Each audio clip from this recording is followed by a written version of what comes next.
Salut à tous et bienvenue sur la chaîne Autodomo, je suis ravi de vous retrouver aujourd'hui pour cette nouvelle vidéo. Alors on va parler aujourd'hui d'un produit qui va vous servir pour la vie de tous les jours, vous allez voir. On a tendance souvent à s'en remettre aux applications ou à regarder la météo sur les chaînes, sur des chaînes spécialisées éventuellement ou sur des applications sur nos téléphones. Mais la température et le temps qui est ressenti par vous à l'extérieur de votre domicile n'est pas forcément celui que vous avez réellement, parce qu'il y a toujours des variations, on ne peut pas malheureusement les prévoir. Donc dans cette optique là, moi aujourd'hui je vous propose une station météo connectée. Et vous avez vu le petit logo là qui est là? Ça vous dit quelque chose ça? C'est du Tuya Smart Life, ça c'est bien. Donc c'est une petite station météo, alors capteur extérieur et écran couleur. Donc ça c'est plutôt pas mal, c'est pas une vulgaire station météo avec juste marqué un petit pictogramme, la température intérieure extérieure et puis le taux d'humidité et puis c'est tout. Non, c'est vraiment une station météo assez complète, malgré tout. Il y en a des encore plus complètes, je ne vous le cache pas, mais on n'est pas sur les mêmes gammes de prix. Donc déjà là-dessus, pour vous donner quelques infos, donc station météo, thermomètre, hygromètre et baromètre. Donc ça c'est plutôt pas mal. Le capteur extérieur sans fil protégé contre les projections d'eau IPX4. Donc il est protégé contre les projections d'eau, on va dire une pluie pas trop intense. Personnellement je vous conseille de ne pas le mettre posé sur un rebord de fenêtre en plein flux de pluie. Je suis pas certain qu'il dure très longtemps non plus, ça va peut-être durer 1 ou 2 ans. Moi personnellement, ce que je compte faire pour l'installer, c'est de le mettre en haut de l'encadrement de la fenêtre à l'extérieur, pour qu'il soit un minimum protégé de la pluie et de l'humidité extérieure. Après on fait comme on veut, mais pour limiter ce genre de soucis et pour augmenter sa durée de vie au capteur, il faut mieux le mettre à un endroit où il ne risque pas de prendre la pluie en direct. C'est quand même un peu mieux.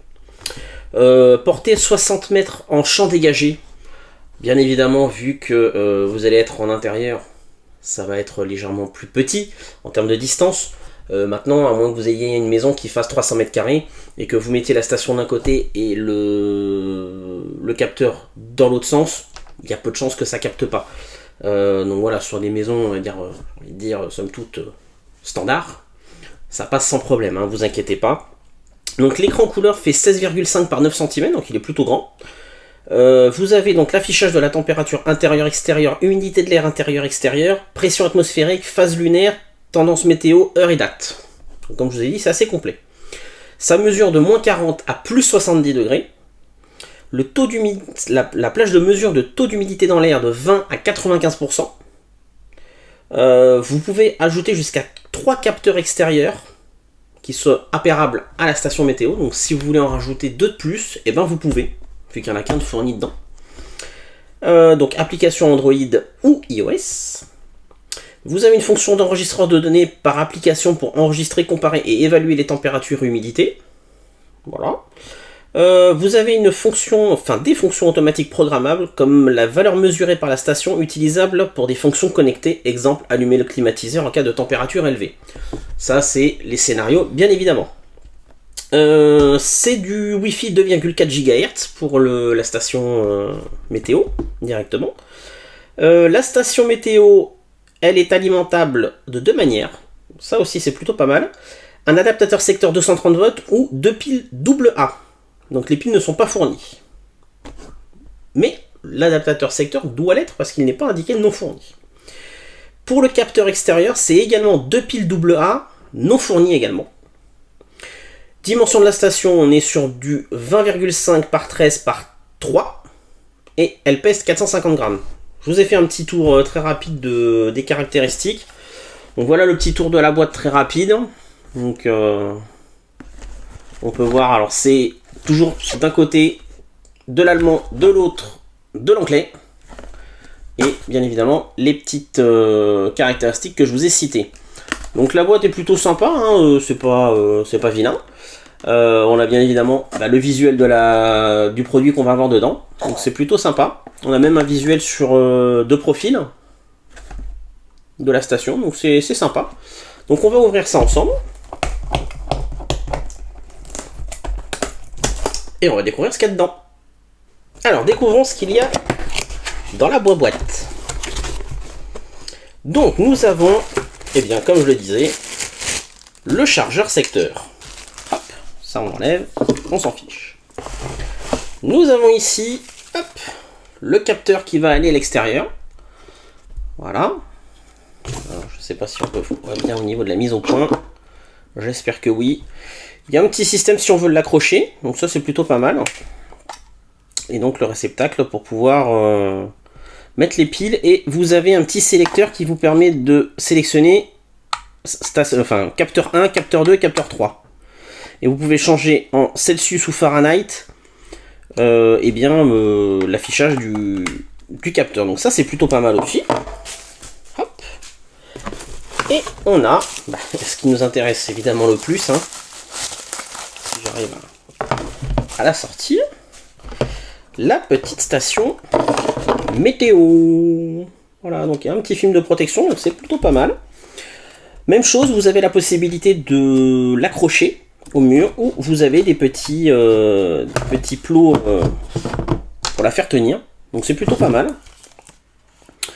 Voilà. Qu'est-ce qu'on peut voir d'autre à l'arrière? Il y a alors le port pour le chargeur secteur. Et vous avez un port USB. Donc on peut aussi le charger en port USB. Ou alors est-ce que c'est un port pour charger un produit? C'est une très bonne question. Et il y a dedans bien évidemment des petites notices Quick Start. Alors est-ce qu'on a en anglais? En English. On a même mis en français. Ça c'est beau ça. Ça c'est beau. Moi j'aime bien. Alors, pif puff pouf, port de chargement USB. Ça m'en dit pas plus. Donc il va falloir que je le teste, hein, bien évidemment. Donc, je vous dirai ça au moment du testing. Bon, écoutez, le plastique plutôt rigide. Hop. Je vais essayer de ne pas mettre mes gros doigts dessus pour pas salir trop l'écran. Mais en tout état de cause, c'est plutôt joli. Voilà, c'est en fond noir, hein, comme vous pouvez le voir. Donc c'est plutôt sympa. Donc écoutez, on va l'installer et puis on va faire l'appairage. Je vous passe la partie appairage parce que maintenant vous êtes habitués. Et si jamais vous avez le moindre doute, vous pouvez vérifier les anciennes vidéos. Vous allez trouver tout de suite la manière dont on appaire sur Tuya ou Smart Life. C'est relativement simple. Je vous ai pas dit, il y a des boutons sur le côté, mais on va les découvrir, je pense, un petit peu plus tard. Tout simplement parce que ce sont des boutons qui permettent de naviguer dans le menu il y a même un bouton pour l'appairage. Donc vous allez voir, c'est très simple. On se retrouve tout de suite pour découvrir une fois allumé. Et voilà, donc il est connecté et il apparaît sous le nom de NX6487. Donc on va bien évidemment le renommer.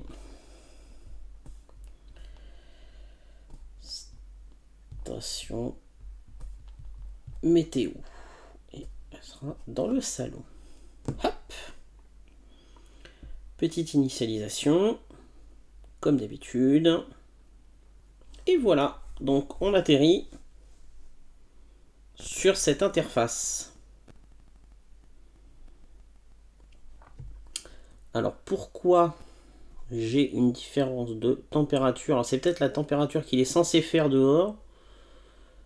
Mais je n'ai pas encore installé le capteur extérieur, donc je ne sais pas à quoi correspond le chiffre en noir tout en haut. Par contre, j'ai bien la même température, indoor température 22,5, 53% d'humidité, il n'y a pas de souci. Donc on peut voir quand même en bas à gauche qu'il y a une courbe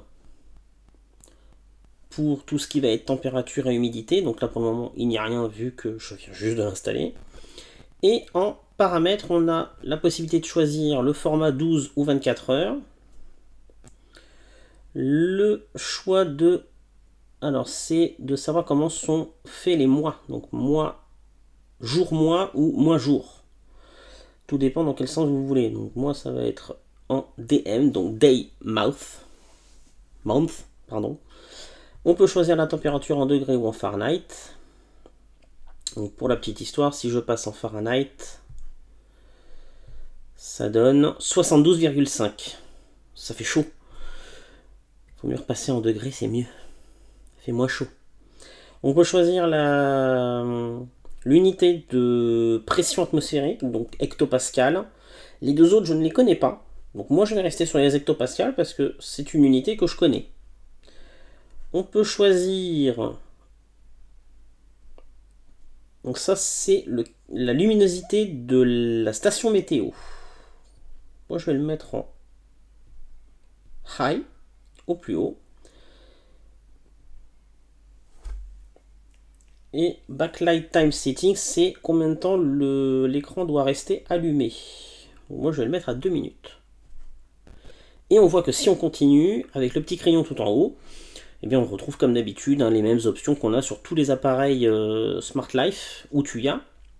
Alors, la première chose qui saute aux yeux, c'est que il n'y a pas de compatibilité avec les assistants vocaux Google ou Alexa. Donc ça, pour ça, il devrait apparaître et il n'y a rien. Donc ça n'est pas compatible avec.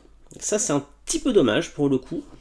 J'aurais bien aimé que ça soit compatible, de pouvoir demander la température extérieure de la station météo ou intérieure, ou le taux d'humidité, ou la pression atmosphérique. Ça aurait été, à mon avis, plutôt sympa. C'est pas le cas. Donc je vous ai dit, allez, c'est une station météo qui est complète, mais il y a encore beaucoup plus complet. Donc comme d'habitude, vous avez les scénarios et automatisations que l'on peut réaliser. Donc par exemple, non, forcément, si je vais là, ça ne marchera pas. Donc voilà un petit peu ce que ça donne.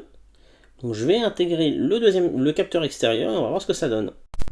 Alors voici un petit peu comment se présente la station météo une fois allumée et initialisée.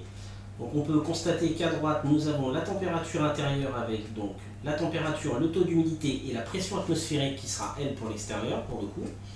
À gauche on a la partie capteur extérieur, donc on peut voir que je suis sur le canal 1 en mode fixe. On peut bien évidemment via une petite manip changer le canal sur 2 ou 3 si on a plusieurs capteurs, ou mettre un mode défilement si on a les 3 capteurs pour éviter de vouloir rester que sur un seul capteur.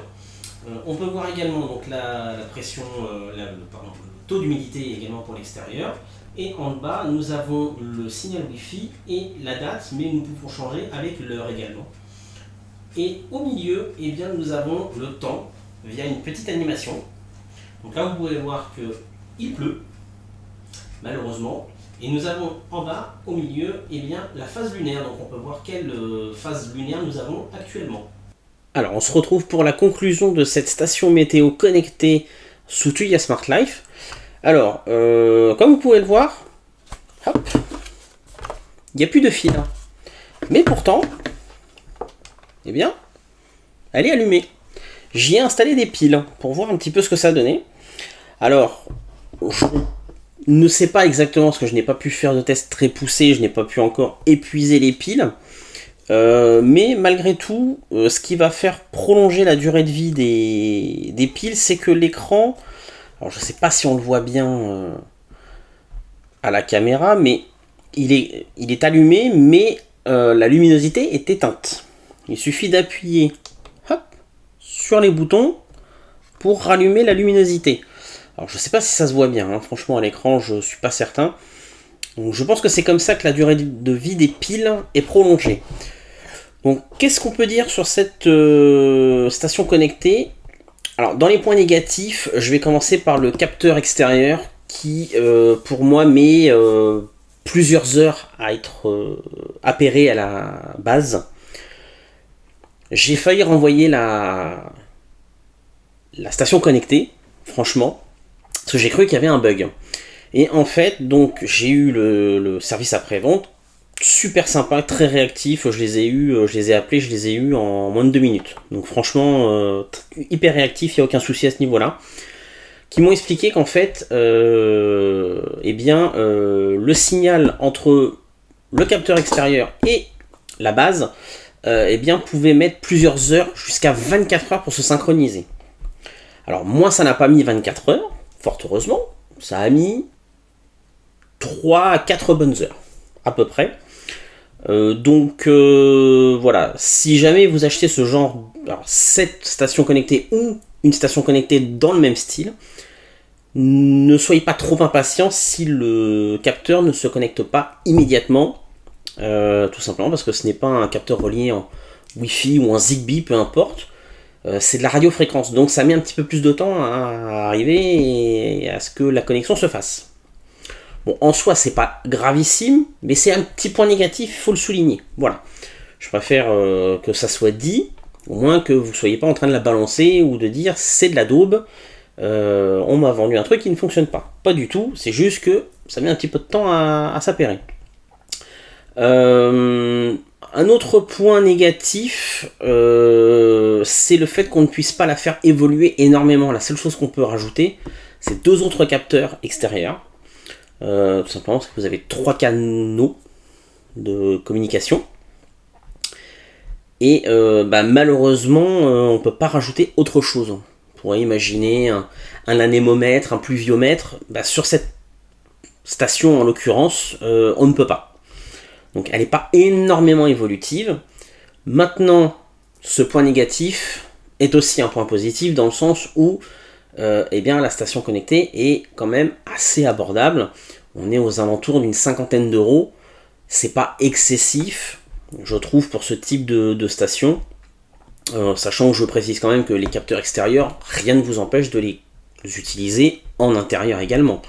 On peut imaginer de mettre un capteur à l'extérieur et 2 capteurs par exemple dans une chambre ou dans une arrière cuisine ou dans un cellier, enfin peu importe. Voilà, j'ai envie de dire, ça va durer encore plus longtemps, ils ne seront pas exposés aux éléments extérieurs. Je le rappelle quand même malgré tout, le capteur extérieur, ne le posez pas à même toc au bord de la fenêtre, là où il va se prendre toute l'eau, les rafales de vent dans tous les sens, l'humidité résiduelle de la nuit avec la rosée du matin. Voilà, mettez-le quand même de façon à ce qu'il soit à un minimum protégé. Ça ne fera que prolonger sa durée de vie. Voilà. Par contre, en point positif, franchement, le fait qu'elle soit connectée déjà à Tuya Smart Life, ça c'est un très très bon point. L'autre chose très très intéressante, c'est le fait qu'on puisse la brancher ou en secteur ou sur pile. Ça c'est vraiment top. Alors je vous dis, je vous le rappelle, je n'ai pas pu tester la durée de vie via les piles. Mais voilà, j'ai envie de dire, allez, si ça dure 2 mois sur pile, ça pourrait être pas mal. Changer les piles tous les 2 mois, bon, c'est pas non plus pas excessif. Et puis, chose plutôt intéressante, la station est lisible au niveau de l'écran. Ça, c'est top. Parce que vous avez des fois des stations de météo qui sont vraiment fouillis, c'est le bordel quand on veut lire. C'est écrit petit, c'est pas du tout lisible. Là, voilà, vous avez quand même des chiffres qui sont vachement gros, vachement bien lisibles. Les informations entre guillemets un petit peu moins pertinentes, comme l'heure ou la date ou la pression atmosphérique, sont un petit peu plus petites. Vous avez quand même des pictogrammes qui sont très simples à lire. Il n'y a pas besoin d'avoir fait Météo France pour savoir que au-dessus d'un tel niveau en hectopascal, ça veut dire qu'il fera soleil, en dessous ça veut dire qu'il pleuvra. Franchement, c'est vraiment très très bien fait. Vous avez même les phases lunaires. Bon, ça c'est anecdotique, mais il y a des gens qui aiment bien avoir ce type d'informations. Donc vraiment, très très globalement, un très très bon produit, plutôt très bien placé en termes de prix. Et franchement, voilà, on peut la poser, on peut l'accrocher, comme je vous rappelle, il y a un petit ergot pour pouvoir l'accrocher si on le souhaite. Les petits patins pour le poser, voilà. Donc franchement, non, elle est très très bien faite, cette petite station météo connectée. Donc que vous dire de plus, foncez, super produit. Le peu de points négatifs font que c'est quand même assez anecdotique de pas être un produit parfait forcément. Maintenant, si vous voulez un produit avec un pluviomètre, un anémomètre et en connecté, il va falloir tabler sur des produits 3 fois plus chers, aux alentours de 150-170 euros. Ça va être la norme à peu près au niveau des prix. Donc si vous pouvez vous le permettre, oui. montez sur cette gamme de prix là et prenez une station météo, j'ai envie de dire beaucoup plus complète. Maintenant, si vous avez un budget plutôt limité et que ce type d'information vous suffit largement, what else? J'ai envie de dire what else? Pourquoi aller chercher ailleurs? Forcément, donc non, franchement, très très bon produit. Donc j'espère que la vidéo vous aura plu. N'hésitez pas à mettre un petit pouce si vous avez été content, hein, ça fait toujours plaisir. N'oubliez pas de vous abonner à la chaîne hein, si ce n'est pas déjà le cas et de cliquer sur la petite cloche pour être notifié. On se retrouve bien évidemment sur tous nos réseaux. Je ne vais pas vous les reciter, mais entre autres Facebook, Twitter, Instagram, TikTok et maintenant le site. N'oubliez pas, on se retrouve également sur le site internet auto-domo.fr, les 3 W bien évidemment dedans. Et puis moi je vous dis à la prochaine hein, pour une prochaine vidéo. Ciao ciao les amis!